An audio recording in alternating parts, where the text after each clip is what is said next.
Welcome to San Antonio Raw, ladies and gentlemen.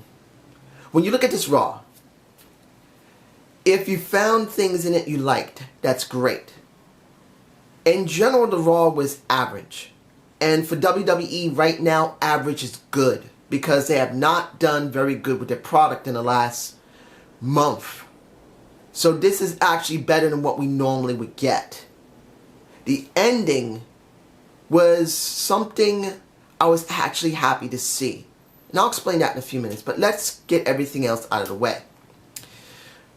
The match between Neville and Kevin Owens, I felt was fine. It built up Kevin Owens until Dean Ambrose destroyed him. This is a problem I have with that match.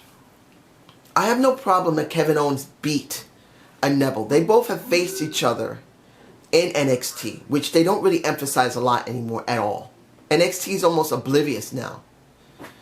But the problem I felt was that when it came to Dean Ambrose, he did not need to destroy Neville. He didn't even need to be out there. And if he had to be out there, Neville should have been allowed to destroy him as well. He should have been able to destroy a Dean Ambrose, because the problem here is that I really don't care. Particularly now. They did a good build for Kevin Owens last week where he destroyed a Neville and he destroyed a Dean Ambrose. But guess what? Dean just got up on him doing the elbow off one of the retaining walls to keep everyone out. And he broke a table with him. So all that work they did last week just got negated to me personally. So now, why should I care about this feud that Dean Ambrose got back up on him? He shouldn't have to get back up on him. He shouldn't. He should have gotten his ass handed to him again. If they're going to go down this route, they should have never let Dean come out in the first place. And they should have let Kevin Owens destroy somebody else. And that Kevin could have been in the ring screaming or saying, "This is you, Dean. You're next." And then I would have an interest going into Royal Rumble, seeing Dean Ambrose go against Kevin Owens. That's what I would have wanted to see, and I didn't get that. Here's another thing that made no sense that could have been on a pay-per-view. Titus O'Neil versus Stardust. They've been booking this that Titus has been messing with Stardust for a whole bunch of time. Weeks and weeks and weeks. And then they have their match on Raw instead of a pay-per-view like Royal Rumble. It would have given us something like a dark match. It would have made more sense. But now, why should I care? They just ended it here, which could have been dragged out a little bit longer. They could have done more backstage segments. They could have had a brawl or something. No, they just had the match. Why should I care now about it? The League of Nations versus the Usos. Now, I love me some Uso. And this was a good match. But I just feel like the Usos are not really doing much. They're not. And there's so much going on with the New Day that I feel like the Usos have been lost in the shuffle. They just have. And that kind of reminds me of the Dudleys. The Dudleys have gotten lost in the shuffle.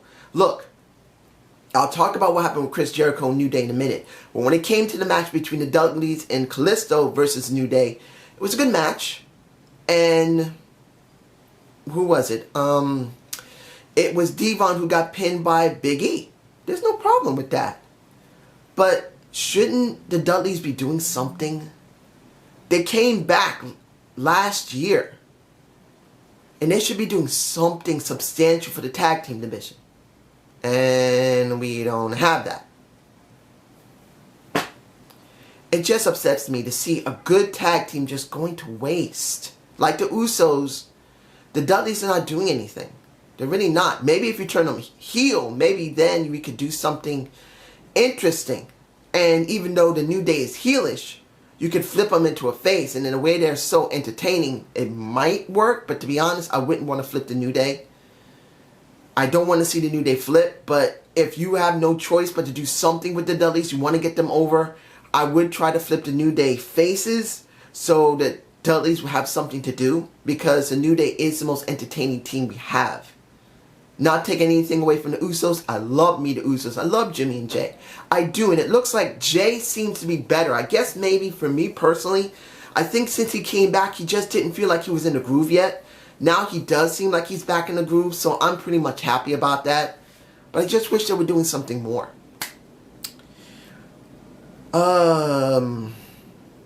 When it comes to the League of Nations, I just felt like when it came with the Usos, what happened to Wade Barrett? Why isn't he there with Rusev and ADR? He should be there. And where's John Cena? John should be doing something to get back at ADR because he got cheated. So it's like, what's going on? Shouldn't John Cena be trying to find a way to get back his US title? That's like a big something missing. Now you guys tell me below, how do you feel about the, what are they calling themselves? The social outcast of Heath Slater, Adam Rose, Bo Dallas, and Curtis Axel? This feels like a rehashing of 3MB. Now, I did see an interview with Drew Galloway. He did it like about 6 to 9 months after he had left the WWE. And he said that he got hurt because they were going to push 3MB, but then he got hurt and he had to go out. But that just made me feel like, really? They couldn't have done something after he came back? So when I see this with Heath Slater being the leader again, I just feel like this is a big waste of time. I'm glad Adam Rose is getting time. I'm glad Curtis Axel is getting time. I'm going to be glad that even Heath Slater, the guy hasn't been on television in maybe 9 months. Other than Total Divas, that's the only time I've ever saw him. Very rarely did I see him on Raw. Maybe a couple of times on SmackDown. I did look at SmackDown a couple of times in the last year. Maybe 2 or 3 times. I might have seen him there. So I am glad to see him along with Bo Dallas. But this seems like a big waste of time. Look, you have currently the New Day. You currently have the League of Nations. And now you're going to have the, what is the social outcast? You're going to have 3 factions that I do not believe is necessary to have. 2 is more than enough. But now you're going to throw a 3rd one in? I don't believe this is the wisest thing to do. They're doing something foolish to WWE. But that's just me. You guys tell me below. But I'm going to say this about the section with Chris Jericho and New Day. I loved it.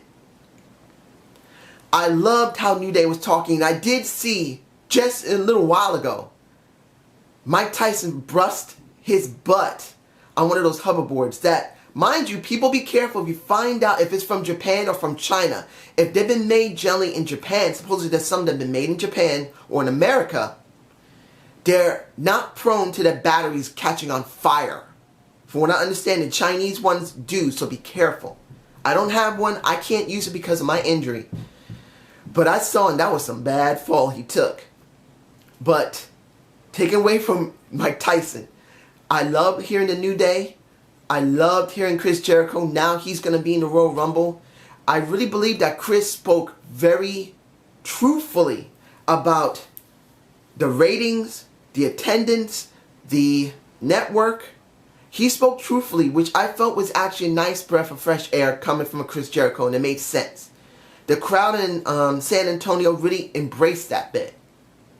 Even though most of the show wasn't that good, because a lot of things didn't need to be done there. I mean, some of these things could have been done on a pay-per-view, actually. Or even a pre-show, for that matter, for the pay-per-view. But here, it felt like it was stupid. Ryback versus Big Show. I just don't feel made sense. I don't remember Bray Wyatt saying that we will dominate at the Royal Rumble. I just didn't hear that. I could be wrong. You guys could tell me below if you heard him say we will destroy everyone at the Royal Rumble. Because I didn't hear him say that. He just went there with his team and they destroyed Ryback and they destroyed Show. Now you could say easily, sorry, you could say easily that's just building up into the Royal Rumble. Easily, yes you can, but let's be honest. You need to hear it from the boss. And Bray's supposed to be the boss. He should have said, this is just a taste of the Royal Rumble. That could have been enough. But we didn't get that. And that was kind of stupid. That's just how I felt about it. Charlotte versus Becky Lynch. So we're going there now. Becky Lynch has now separated from Charlotte. It's understandable it had to happen. This was coming. But let's be honest here, ladies and gentlemen. Do you actually believe Becky Lynch even stands a chance against Charlotte? They have built her so badly. The arse kisser, the cosplaying steampunker, has had almost no build. And we have 2 weeks before we go to Royal Rumble. I don't expect there to be actually a championship match for her. I don't. I'll be surprised if there actually is. But there probably will be. I'll be surprised if they do it because it looks like they will go there. But let's be honest. I don't buy a damn thing when it comes to Becky Lynch because pretty much they have not built her at all. She's been a freaking sidekick. When the Divas Revolution started, if they had just broken her off earlier and she just went off without Paige and without Charlotte, maybe. But here, I don't buy it and I don't care. I just don't. And that's sad because I don't see a lot of NXT. I guess I'm a little resistant about it because I am still kind of upset about how the product is going for WWE in general. I have seen some of it in some of the old clips. And Becky really had something great with Sasha Banks. And like Sasha, don't see a damn thing. I just don't. And where was Naomi? Where was Team Bad? Where was everybody else? It was just blank. Anyway, if I'm forgetting anything, I'm sorry. I just don't feel very well. The last is Sheamus versus Roman Reigns. Now, the opening of the show was actually quite short, which was good.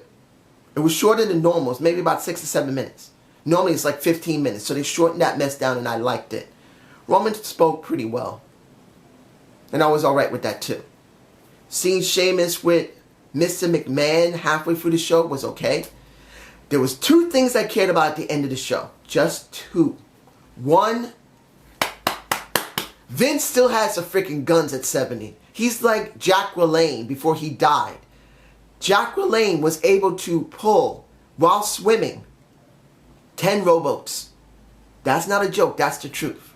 I've seen it. You can check on YouTube for yourself. I believe it was 10 rowboats. The guy was able to pull craziness. The guy at his age over 70, he was still muscled out. So seeing a Vince and Kenny McMahon still having some freaking guns, that was a sight to see, dude. Woo! Makes you think that geriatrics doesn't have to be that way if you just take care of yourself.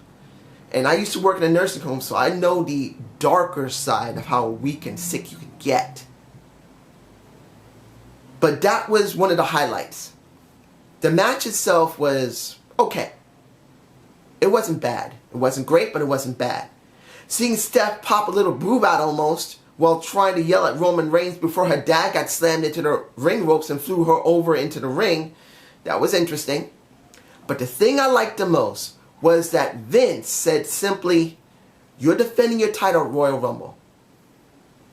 Now, I agree with that. That was the wisest move that WWE could do to try and get Roman Reigns over. Yes, the San Antonio crowd, not Ontario. The San Antonio crowd was over generally for him. Still some division a little bit, but most of the crowd was cheering for him. Most people like him.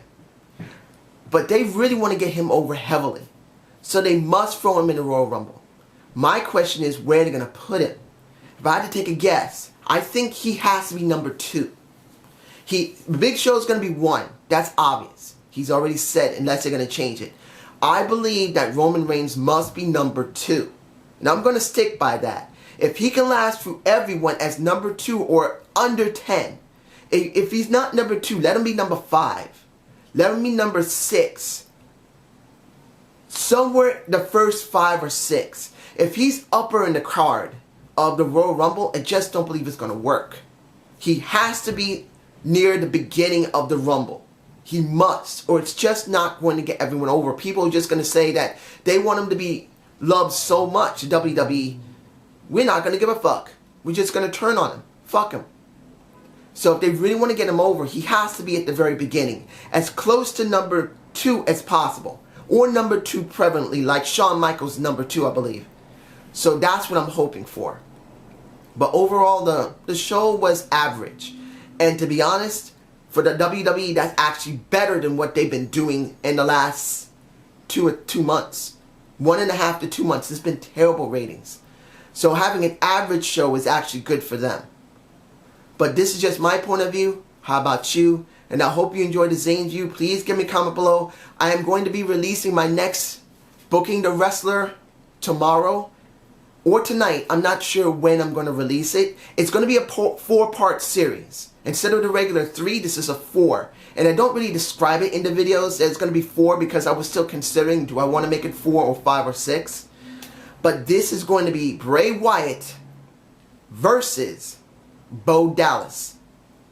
When brothers collide. Yes, I am doing a Booking the Wrestler with these 2 guys. I'm going to book Bray Wyatt first, Bo Dallas second. There'll be a couple of videos for Bray Wyatt and 1 video for Bo. And at the very end, you will see the confrontation that I have booked for them. Watch for it. I hope you'll enjoy it. You guys have a good day and have a good night. Peace!